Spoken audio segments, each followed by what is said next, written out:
Granville Island.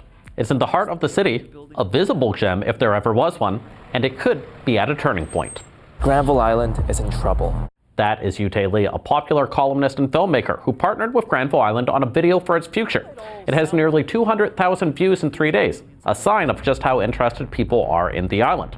But its trouble comes from the fact that Granville Island hasn't really changed since it was transformed 45 years ago. And there's a lot that needs upgrades, from decaying buildings to preparing for rising sea levels. We're kind of stuck in where we can get money from.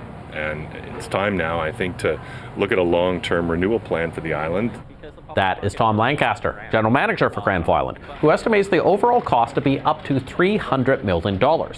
And he's in a tricky place because Granville Island isn't owned by the city, but instead the federal government through the Canadian Mortgage and Housing Corporation. But because of how it's set up as a hands-off enterprise, there's no way to easily raise large sums of money. Our hands are tied a little bit because of the governance and the fact that it's run through this CMHC, but the model fundamentally seems to have either stalled or is just simply not working today. So how do you fix this?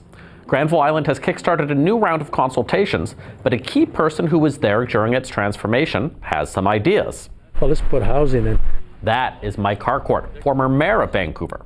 At a panel last week to discuss Granville Island's future, he suggested a mix of market and non-market housing for artists and others would be the way to raise the money to make the necessary upgrades. And the crowd there booed him. I don't mind being booed. I mean, I'm used to that. And I particularly don't mind now that I don't have to worry about votes anymore. But other panelists agreed that it could be a solution to the cash crunch and an incentive to bring everyone to the table to find a solution. There was resounding boos, and I think that we're in a place right now in the world where people react so instinctively to things without maybe pondering some of the aspects of it, right? I think at this point in history, we have to really look at everything. We asked CMHC for comment, and they said that while there are no current plans for housing, they want to work with everyone to understand how Granville Island should evolve. Which is all well and good. But as Granville Island's own GM points out, at some point, someone has to take the lead. Problems can be pushed into the future over and over until it's no longer really that desirable. We're not there yet, but we're close. Seemingly everyone agrees that Granville Island is good.